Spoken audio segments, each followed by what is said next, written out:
what I found more often than not, Billy, people that do bad investments don't know what they want or what they desire or what their requirements are from an investment before they start. And they were doomed when they got into whatever it was.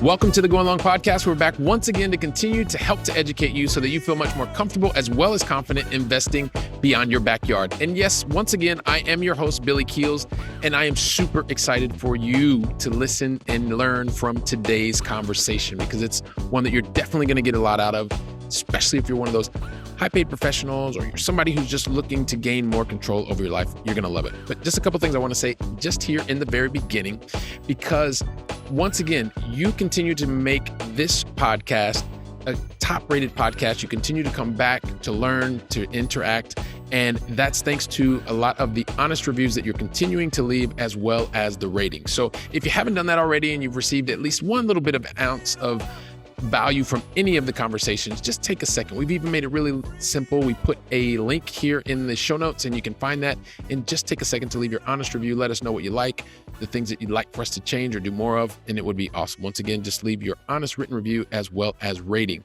And for those of you that continue to say, like, I want to listen to that specific episode again, or I want to see it on the specific video channel, or whatever the case may be, you can go to billykeels.com.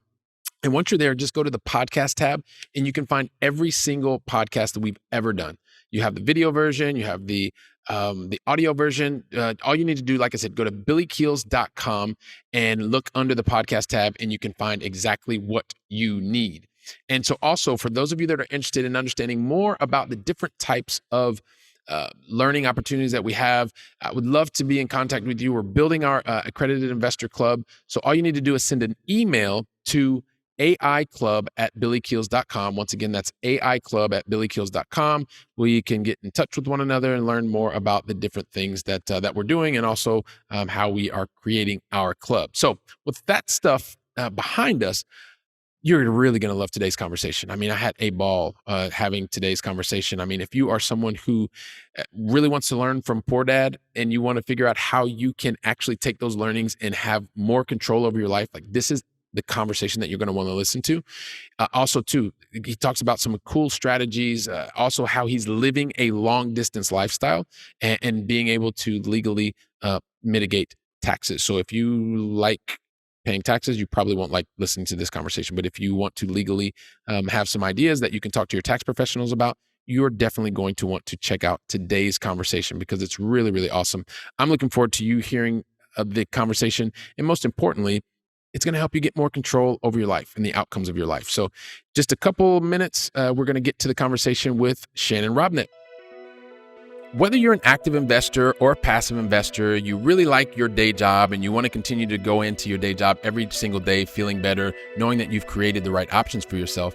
At the same time, you just don't have enough time to really get your head around, spend all the hours investing long distance. Well, one way or the other, over the last number of years that I have been investing long distance, I've really understood a number of the major mistakes that you should avoid if you want to get to creating the right options for yourself much faster and being able to create more income sooner. And if you want to do that, if you want to understand more about that, I've made it really, really simple. You can just go to billykeels.com/7 mistakes to avoid. You can learn all the things that the 7 major mistakes that I've seen over and over again that I want you to avoid. Once again, you can go to billykeels.com/7 mistakes to avoid. So you know what? If you want to know how to effectively build the foundation for second to none investor experiences, then guess what? This is the conversation that you're going to want to listen to until the very last word, because today's guest is absolutely phenomenal. You know why? Because not only did he get the chance to start learning about real estate at his dinner table as a young man, absolutely at the dinner table, want to hear more about this. He's also spent over 40 years of experience in construction projects, everything from multifamily, office, city halls, schools. He's done mini storage and even industrial. So this is going to be phenomenal. And you know what? Today, his focus is on helping to educate others. He's also building his organization to be able to better serve all of his partners. He's the CEO of Shannon Robnett Industries. It gives me great pleasure to welcome to today's conversation, Mr. Shannon Robnett. Shannon, welcome to the show, man. Thanks, Billy. Appreciate it being here, man.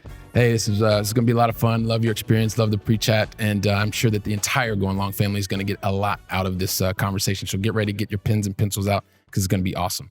Shannon, as you know, I ask everybody the same 5 questions. You're going to get 2 in the beginning. You're going to get 3 in the end. And then you and I are just going to kind of mix it up in the middle. And the entire Going Long family is going to get to know about all the awesome things that you are doing. So the very first question we always love to ask every single guest is, help us understand, where do you live in the United States?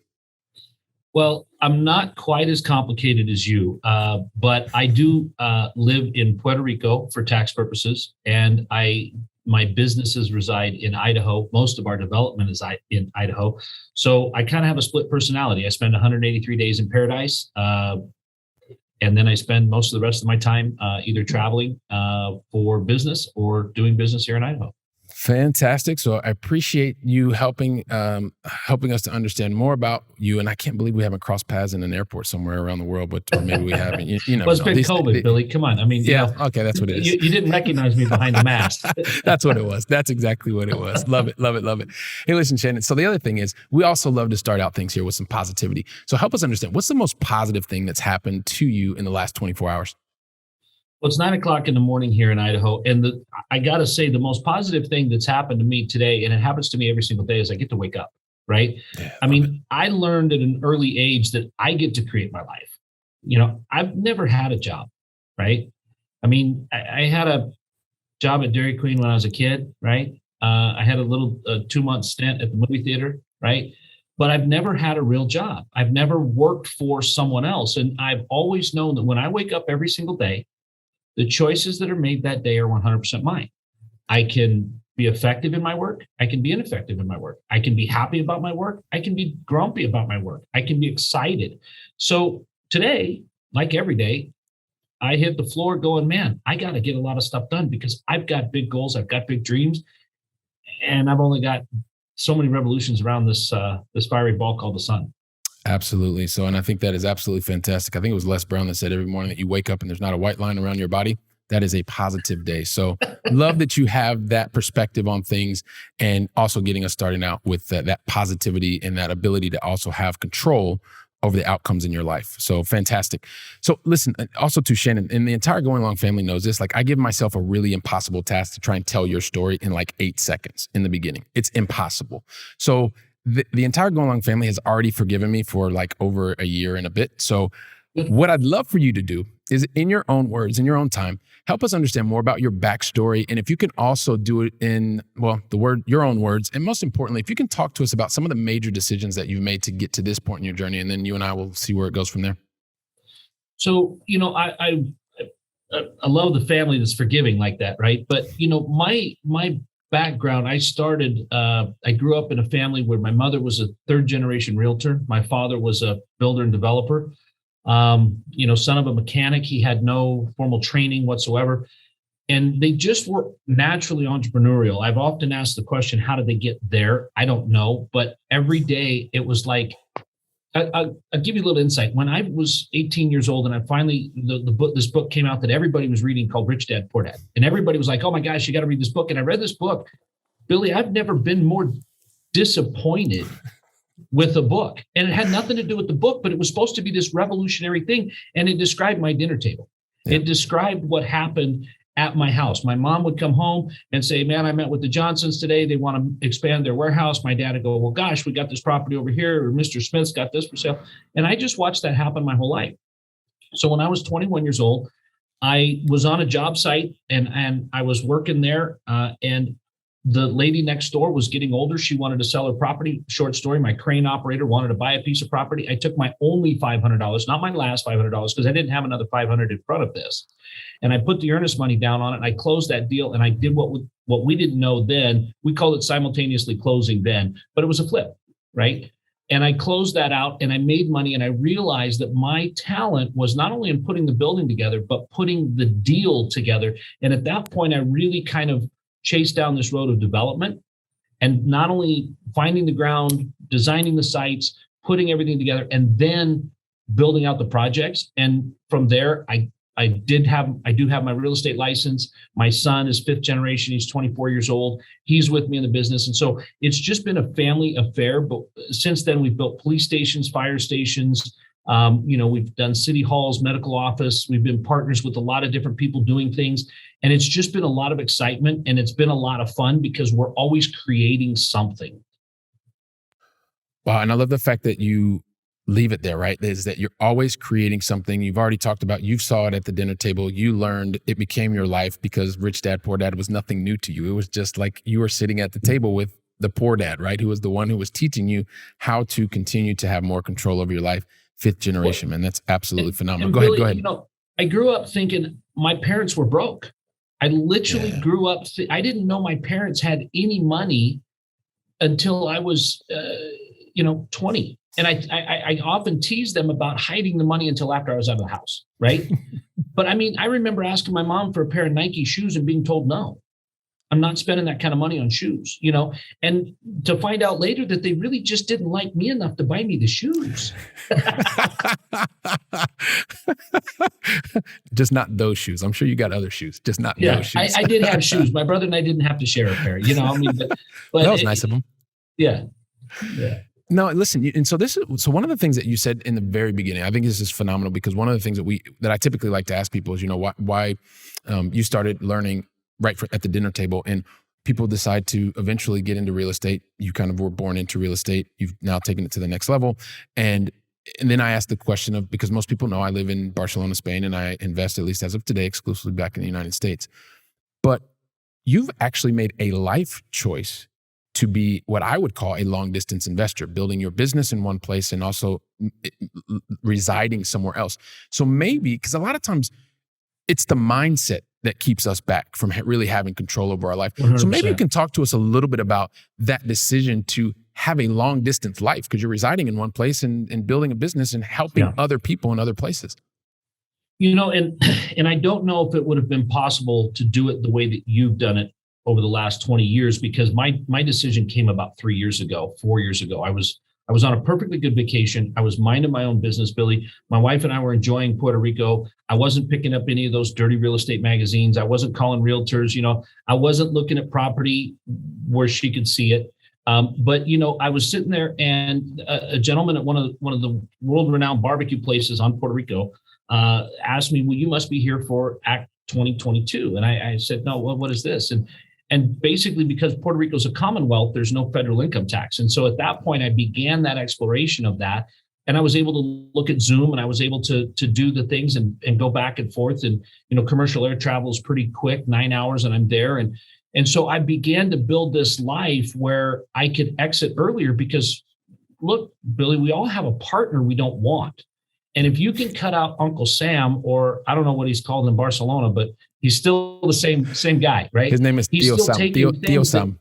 Yeah, he's still taking things he didn't earn, and he's still taking that date of retirement farther away, right? And so I began to really build a life that is going to allow my exit much sooner, because 40% of my profits aren't going away, right? And in doing that, I had to make some choices. I had to hire some additional people here. I had to do some things a little bit different. I had to do a lot of studying to find out what I was really trying to create tax-wise and structure-wise. But I really was able to create something that over the last couple of years, I've saved a lot of money in taxes and set myself up to exit sooner, right?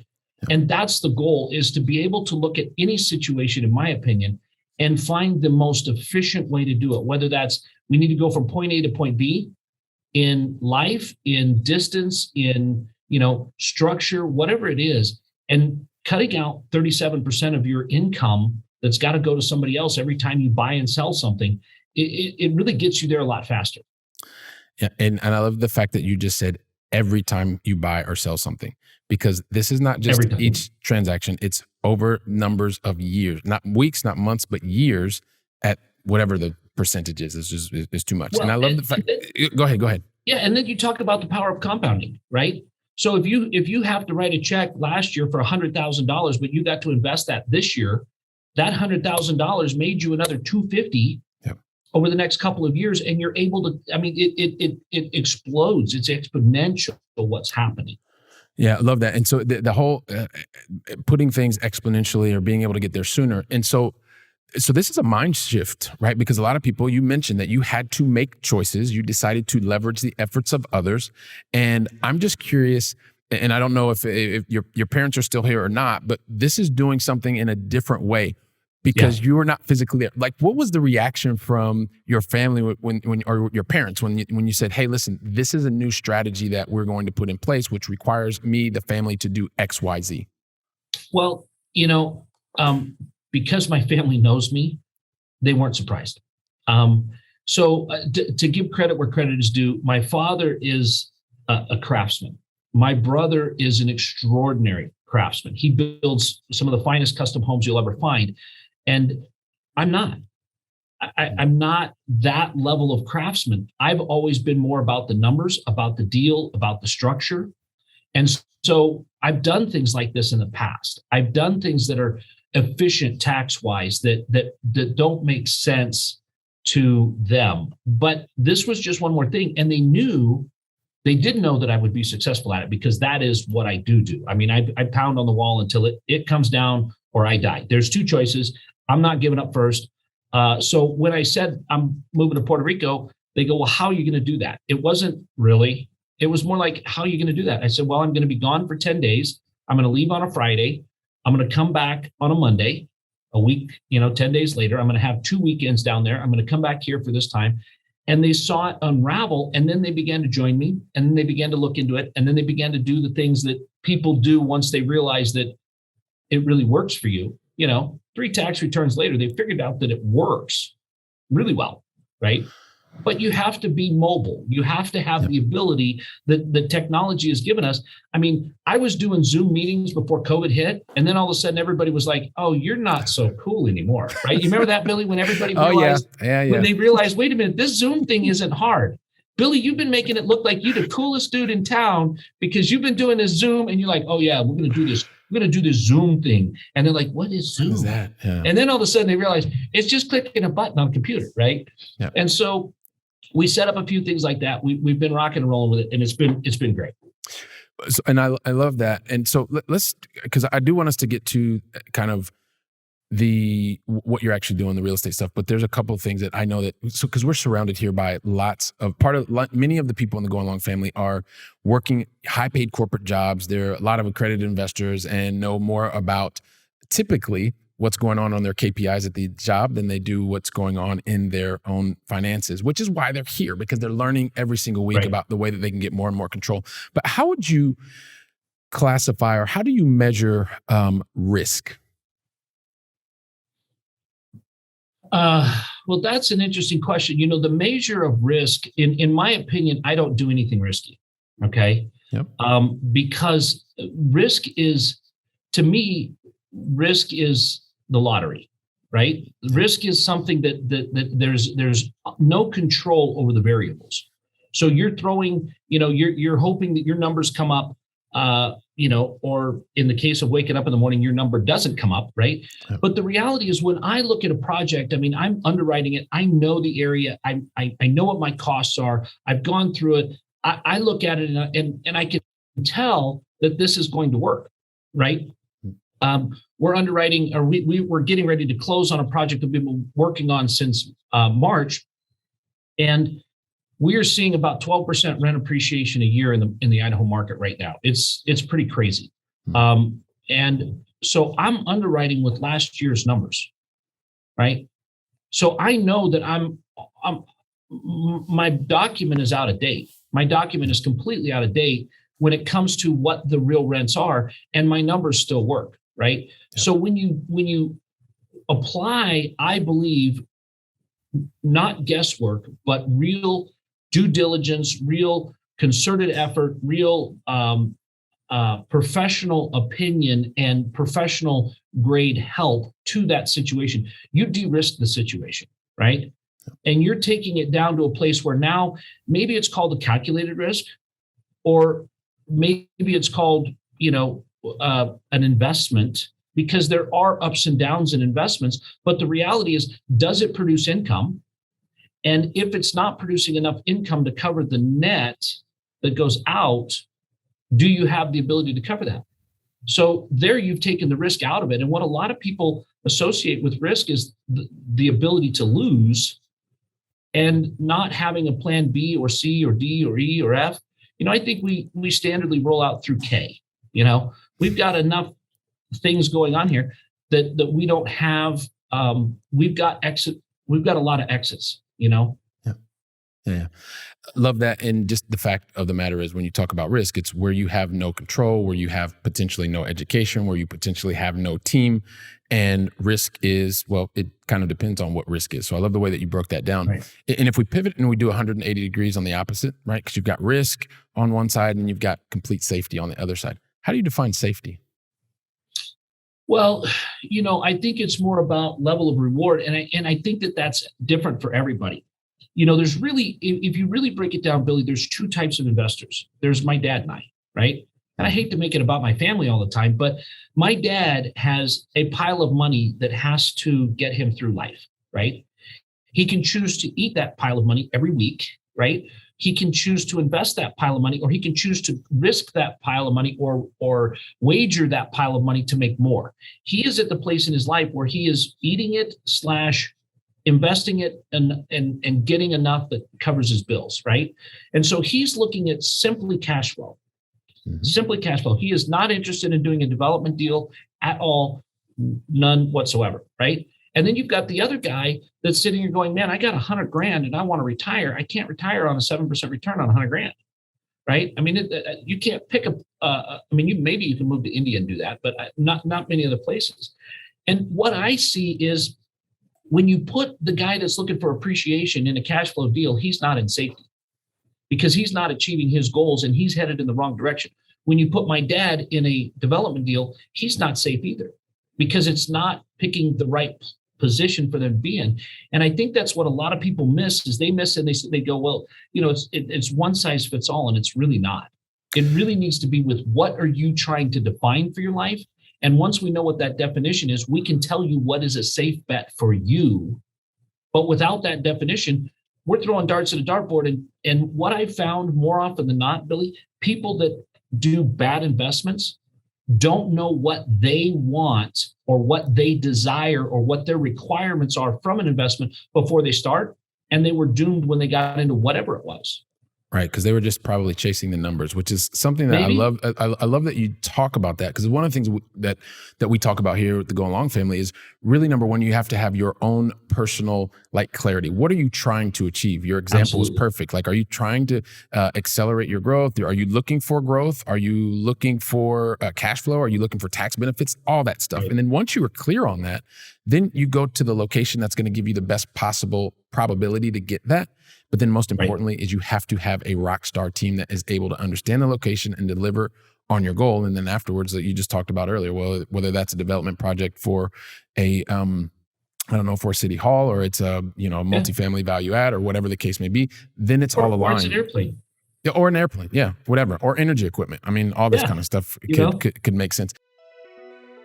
Wow, don't you just love this conversation? This is amazing. This is fantastic. And so just really quickly, I just wanted to remind you, for those of you that are looking to create more options for yourself, get there faster, and do that with long distance investing, make sure that you go to billykeels.com/7 mistakes to avoid, so that you can avoid all those mistakes, get to your goals faster and sooner. Once again, that's billykeels.com/7 mistakes to avoid. Now back to the conversation.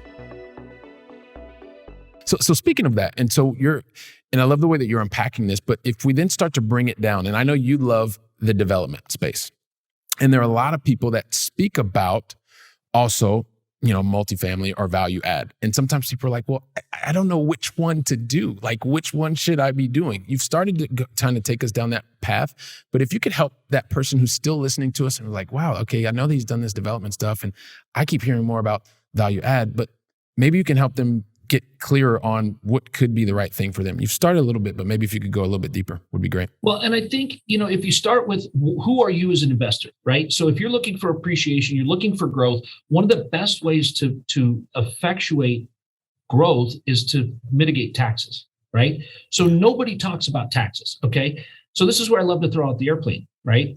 So I am a pilot. My grandfather was a pilot. My uncle was a pilot. So we do things generationally around here, right, Billy? Yeah, but the reality is if you were to buy an aircraft, okay, it's coming to the end of the year, but if you were to buy an aircraft and put it into service, let's say in a flight school that was going to rent that from you, and you bought a $300,000 aircraft, you financed it 20 years, you put $60,000 down on a $300,000 aircraft, the IRS is going to give you a tax break of about $100,000 back, cash, right? So you put 60 down, you made 40, you're going to get an 8% return on the airplane. And then you have money to invest that you were going to throw away to the government. Now you've started in the right direction. And then let's have the conversation about value add or development, right? Then you go to another tax question of what do you need right now? If you're looking for cash flow, value add is definitely for you. If you're looking for growth, then development is probably a better vehicle for you. But if you're looking to defer and you want some cash flow, some growth, but really, again, 37% returns annually by not paying taxes, then maybe value add is where you want to be because you're getting that bonus depreciation. Or maybe you're going to development where you're taking the bonus depreciation and a 45L, which is a tax credit, and some other things that are available for ground up development and long-term hold. Maybe all of that comes together. So really understanding what is the best for you and your financial picture truly doesn't take much, but it takes honesty from the investor. And I think that's the hardest part because the investor just wants to fit in. But I want to be part of the deal, Billy. Yeah, I want to fit in. I want to be a part of this. Or I want to do the easiest thing possible. And so the Going Long family and the people that are typically here watching, listening, are wanting to do things differently, right? They're part of society that says, hey, listen, I know that there's something out there more for me. I know I need to get more and more educated on this because, to your point, most people think that this is about real estate and it starts with real estate. But to your point, when you're clear on what it is that you're looking for and then you find those opportunities that are going to help you or give you the highest probability of being able to do exactly what you want to do. You talked about 45L. It's not pushing things in the future. It's actually being able to say, hey, listen, this is a credit. Understanding, having that vocabulary and understanding how it fits exactly to your situation is exactly what this is all about. And so to that point, one of the things, Shannon, you were talking about, you were giving an example. And I always like to just remind the entire Going Long family, Shannon's helping with an example that he's talking about. Find out what exactly with your tax professional, how it can affect you and in your reality, right? Because these are concepts. These are ideas that I know Shannon's seen work in other places, and I know that I definitely have as well. And this is where you have the opportunity to continue and deepen your education to find out new ideas. That's why you're here. So I love that.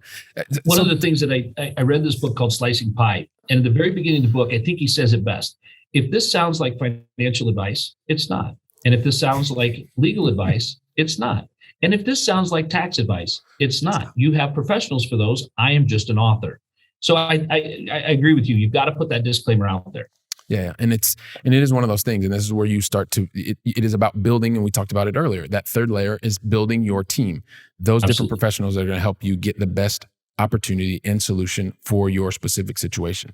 And when you speak about team, when people look at syndicators and they look at investments and they look at that, if you're talking to someone about an investment and they don't talk about their team, they don't talk about the tax ramifications, they don't talk about how to account for this or how to do that, you're with the wrong guy and you need to run, because he doesn't have the experience to realize that there are very finite layers, but there are several layers that happen in every single deal. And if you're not well versed in deals as a whole, it will show, because you're just selling one dimension of the deal. You're not going, hey, but here's the advantage of this, and here's the disadvantage of this, and maybe this is what you ought to do, and those kinds of things. And if you're not hearing that kind of stuff, you need to really evaluate whether or not that person has the experience to give you what you're truly after. Right, exactly. And it's that person and that team, because to your point, and I just want to reiterate, Shannon, absolutely, the syndicators are there and are helping it should be asking you questions, learning about what it is that you want to be able to do. And then based on what you want to be able to do, have clarity to say, hey, listen, this sounds fantastic that you want to be able to do this, but guess what? I don't do that. And although I do know someone that's part of my network that does X, Y, Z, or you know what, we do this. And these are some of the things that you're going to want to think about from a tax perspective. Could be very beneficial. At the same time, these things, well, they may come back to, get you later on, but you just need to know about that. And those people that are leading teams that have those open, honest conversations that are asking you more than they're telling you are probably the people you want to stick around. And if they're not doing that, to your point, Shannon, you probably want to go somewhere else. So a lot of what you started learning at the dinner table and then putting into practice is around the development space, right? And a lot of times people say, well, development sounds kind of risky and we don't really know what's going to go on and how this is going to happen. And I know I keep coming back to the risk thing, but I want you to help us open up our minds to the things that, I've heard this, but kind of debunk some of the different myths that are out there about development. Well, and so here's the reality. So let's talk about a value add deal. The phone rings today.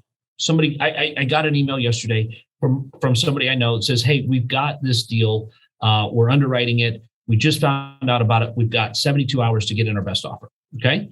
So you're moving fairly quickly when you're getting into a value add deal. Then you're looking at the market around you. You're making decisions about how much you're going to have to put into remodel and rehab, and are the heating and air units still good? What about the sewer and water systems? Do we have tree roots in there? How's the parking lot? All those kinds of things. And you're buying the Tropicana. You're going to rebrand it to the Three Palms, and you're going to make it amazing, right? And you keep playing with those rents until they work. And you keep looking at this and you keep looking at this, and pretty soon you're comparing an old Motel 6 conversion to the Ritz-Carlton down the street, right? Because that's where your comps lie. And then you put your deal together and you've got it under contract and you're moving forward. And then something like COVID hits. You've just spent all your rehab money and now it's time to force that appreciation. And now you've got rent freezes. Now you've got tenants that aren't moving, things that aren't happening, markets that change. And you've underwritten this thing that you're bringing in. The bank says, we'll loan you 80% loan to value, and the value's 10 million. And you say, yes, but I need another 2 to remodel it. So you're into a $10 million deal for 12 million bucks. That's the truth of a value add deal. You have spent more on it than it is worth before the forced depreciation happens. Now let's look at a development deal. Okay. First thing that happens with a development deal, I go underwrite the property. I go figure out what's going on with it. Like I said, I've got a project that we started in March. So it's nothing's fast here. I've been working with the cities. I've been working with the architects. I've gone to my plumbers and my heating and air guys, and all of my subcontractors have helped me draw this very efficient set of plans that works for that particular site and that particular demographic that we want to go after. Then the next thing we do is we engage a lender, and the lender says, well, let's get an appraisal because you and I aren't smart enough to understand what this is. Now you have somebody that has a license that's involved, that's trained, that looks out, and they're a historian. Everybody goes, well, the appraiser didn't give me what I wanted. Well, that's because they have to look at history, right? This is what sold, this is what rented, these are the facts that we know. And so $5,000 later, you get something that's about that thick that tells you everything about your site and everything about everything around you and what has happened, not your wish list. And the bank underwrites that, and they say, we're going to give you 75% of the value of this to build this, or 75% of the cost, whichever is less. So at no point are you ever 120% or 110% of the actual value in a development. Where people see the risk is when the general contractor is at odds with the developer. And the general contractor is in there to write change orders, which is why we do a lot of our design build stuff, because we make our subcontractors stakeholders in the finished price. Right? So we know going in what this is going to cost and how this is going to come about. So we've de-risked a lot of that situation, right? So now we know we're not over our skis as far as value. We know we're not over our skis as far as pricing, and we know we're going to be in a complementary relationship with the general contractor that we're using. So now when you go back and you compare the two, Billy, which one seems to be more risky, right? Yeah. And so this is really important, going along family. So here, it's not even about rebutting what Shannon's just said. Because to our point in the very beginning, it is about what is it that you are looking for? I ask him a specific question on the development piece. And so there are he's just given a very clear example of how you can conceptualize these two different opportunities. And one could be the right thing for you, or the other could be the right thing for you. Or you know what? Maybe neither of the two could be right for you. But you've just helped us to understand from a development perspective, how are the things that you can look at a development project? What are some of the things that you can be doing and or asking of your syndicator, of your partner to make sure that you're making the right decision for yourself? Love that. Absolutely love that.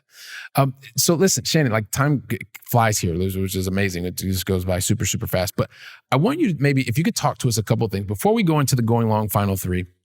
I would love for you to talk to us about who are some of the different people that you are typically, because I talked about in the very beginning that you're helping to educate and that you're working to serve your organization. Maybe you could give us a little bit of who that person looks like that you're best able to serve today. So if you want to call them our avatar, we really have two. We've got the one that is in the high net worth job that's really looking for that tax advantaged growth, where we're able to bring a more complete picture to that. We work with a tax strategist who's all but on our staff. He's not, but he's here so often because we really want people to understand how to maximize what they have, right? I mean, if you're consistently making $300,000 a year and you're sending $100,000 down the river that you're never, ever going to see again, or you can grow that to the point that now you can give away $100,000 a year, not have it affect your life and give it to the causes that you want, we want to help you with that. And that person is really important to us. The other one is completely at the other end of the spectrum. The person that says, I don't have $50,000 to invest with you yet, but I need to know what I'm growing toward, right? And I love to sit down and grow investors. I love to give them, I've got a book list. I'm putting together my book list for next year of the top 12, 13 books that you need to read, right? Because you need to grow. And it's not all about real estate investment. It's about personal growth. It's about your end game. It's about your mindset. It's about all the things that bring you together as a whole person that allow you to make great financial decisions, that allow you to live a great life. It's funny, Billy, I had all of my employees read the 5-hour work week. Why would you have your employees read a book about only working 5 hours? Because the reality is there's two choices. If my employees can do that, their whole job in 5 hours, wonderful. Then they have two choices. They can only work for me for 5 hours and I'll pay them the same because I'm goal oriented, or they can take on more work and expand what they're worth and their value in the job sector to hurry up and get to their exit quicker, right? But these are the things that we love to do. So I really have two totally different avatars as to who we love. Mm-hmm. And honestly, I think I like the new investor almost better because they really want to learn. Right. They don't come with any preconceived ideas, but I do like the investor that's well on the road that says, hey, let's talk about some more tax efficient ways to do this. Yeah. And that's the whole point, is to be able to understand and be clear on who is it that you want to be able to serve and be able to do that in the best of your organization's ability. And also, when you are focused on the outcomes versus just the amount of time, that usually I found leads to a better result long term. So absolutely. Which is fantastic. So listen, here's the thing, Shannon, we've got to get to the going long final three. But the thing is, I never ever ask anybody the going long final three unless you tell me that you're ready for me to ask you. So are you ready? I'm ready. I'm ready. Man, you were born ready. I knew that. I knew you were going to say that. So listen, we started with you over on the, let's say on the left side of where I am today, on the other side of the Atlantic or somewhere in the Caribbean kind of stuff. I'd like to bring it back over here to the European side of things. And so I'd love for you to share with the Going Long family, what is your favorite European city that you've either visited or is still on your bucket list to visit? Well, when I was a kid, we had a foreign exchange student from, oddly, Barcelona. And so that's always been on my bucket list to get back there. I did a 6-month work study over there in Switzerland, but I never made it down to Spain and Barcelona. That's really kind of where I really want to get to. So now I know somebody that's over there. So, and I had the trip planned before COVID hit. So expect to see me in the next 6 to 8 months. I love that. I'm going to hold you to it. The Going Long family heard you, Shannon. So I'll show you around my new adopted town. So I love it. It will be fantastic. So Barcelona, another vote for Barcelona. Surprise, surprise. Second question of the Going Long final three. And this is one of the things that I've recognized. I've been very fortunate and seen a lot of very, very successful people. And, one of the things that I've noticed about successful people, Shannon, is that they are typically extremely successful because they typically make absolutely no mistakes, which is why they get all the way to the... Did I do that again? I mess that up every single time, although I think it's by design somewhat. Just a joke. So the Going Long family's already in on it. So here's the thing. I'll tell you, I am very, very fortunate because I have seen lots of successful people, and you're a very successful person. And the reality is successful people make more mistakes than most people, a whole lot more mistakes than most people, but they do something fundamentally different than everybody else. They stop, they learn from the mistake, and they apply it so that they don't make the same mistake again in the future. So I would love for you to share with me and the entire Going Long family, Shannon, if you think about one of the mistakes you had or learning opportunities, however you want to call them, what most importantly was the one lesson that you learned that the entire Going Long family is going to benefit from? You scared me there for a minute because you started out with the no mistake thing. And I was like, well, I guess I'm going to burst his bubble because in fact, I have this phrase that said, if I had $1 for every time I made I do have $1 for every time I made a mistake and corrected it and moved forward properly. Right. Yeah. So the one thing that you've got to do, Billy, is you've got to get up. Yeah. You've got to dust yourself off. This is the thing that we hear a lot lately is that everybody wants to crucify people for mistakes. And in America, especially, we've made it so that making mistakes really has a negative connotation. But it's the mistakes that have taught me. It's not the successes that have taught me as much as the mistakes. And so you've got to get up. You've got to dust yourself off. Billy, I've made some gargantuan mistakes. And the way that I've gotten through those is to continue to build a better mousetrap and to look at it and fix it and twist it and change it. And some of the biggest mistakes that I started out making have been the most profitable by the time I figured out what that code was to crack it. But if I would have quit the second time, the fifth time, the 35th time, the 65th time, I wouldn't have got there to do that. Yeah. Fantastic. Love it. Get up. You got to get up. You got to learn from it and continue to move on. Absolutely love that. So it's the last of the Going Long final three. You've talked about it a couple of times and love to leave the Going Long family with knowledge, ways that we can fill our mind with knowledge that we can then put into action. So I know you're coming up with your list of 12, but I'm going to ask you one book that you would recommend to the Going Long family today. One book that I think is really important, and it goes back to the mindset. It's the one by Chris Voss of Never Split the Difference. Love it. Right? I mean, if you've got to read one, if you can figure out how to identify what your problem is, what you're solving for X. I hated geometry. I hated algebra. I hated math, right? It's funny that it's a lot of what I do now. But rise over run wasn't my thing, but a spreadsheet that finds out what the waterfall is, I can figure that out, right?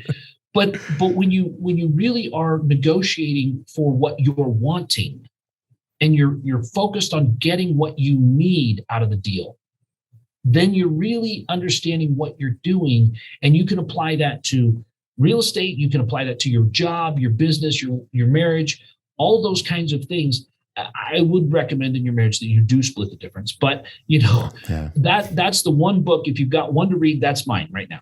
All right. Awesome. Never Split the Difference. Absolutely love that book. And we're going to go ahead and include that in the show notes as well. And man, Shannon, this has been I feel like I just want to keep talking to you forever and ever. And I know I probably could. And when you come I was going to say, when you come here to Barcelona, don't worry, we're going to do nice lunch, nice dinner. We'll have a long, long time to talk. So absolutely. So you started off by helping us to understand that you had the opportunity very early on in your life to really create the life that you wanted. You had a chance to have parents that didn't have the quote unquote formal training, but they really taught you how to go out and be able to be in control of your life. You've even taken it to a whole nother level. The things that you learn, you've applied them. You've done so many different types of projects in terms of development And you're now even living a long distance lifestyle, which is something that we absolutely love here. And at the end of the day, the things that you're doing are helping you to have more control and more options for the life that you truly want to live. You're not just saying it, you're actually doing it, and you're consistently helping people that either want to continue to learn and move forward or are already very clear about what it is that they want to do and be teaming with someone who is an absolute expert organization. So I know that I want to know more about how to get in touch with you, and I am very, very fortunate because I'm going to see you here in Barcelona. But help the entire Going Long family understand what's the best way to find out more about you, your organization, and how they can get in touch. The easiest way to do that is just shannonrobnett.com. I have to make it easy to find myself, right? And so just shannonrobnett.com. You can go there. You can see our projects. You can see our other sites. You can get to where we want to go. You can reach out. You can schedule an appointment with me. I'd love to chat with your Going Long family. I'd love to get to know them. Love to just, give them what information I have, because I think that a better investment community overall maybe could help us avoid some financial meltdowns, because the Fed and the rest of the guys at the top can't seem to figure it out. No, not yet. So shannonrobnett.com makes it very easy. Going Long family, when you reach out, also to let his team know that you heard the two of us talking here, and just continue to connect and be fantastic. So listen, Shannon, I want to thank you from the bottom of my heart for you investing your time with me and the entire Going Long family, man. Thank you very much. Billy, it's great to talk with somebody that's got a heart like I do to really reach out and help educate people. So keep doing what you're doing. I truly appreciate sharing my story on platforms like this, and I appreciate you giving your time to put this out for your listeners and for a place for me to speak. All right, fantastic. Well, greatly appreciated. And just lastly, Going Long family, thanks so much for investing your time with Shannon and I today. I'm really looking forward to welcoming you back for the very next conversation. So until then, go out and make it a great day, and thank you very much.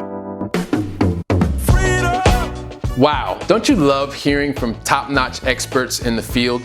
When I was getting started, I really wish that I would have had access to such experts. And even more, I wish they would have given me like a really simple list of things to follow so that I could have gotten to my goals much faster and been much happier even sooner.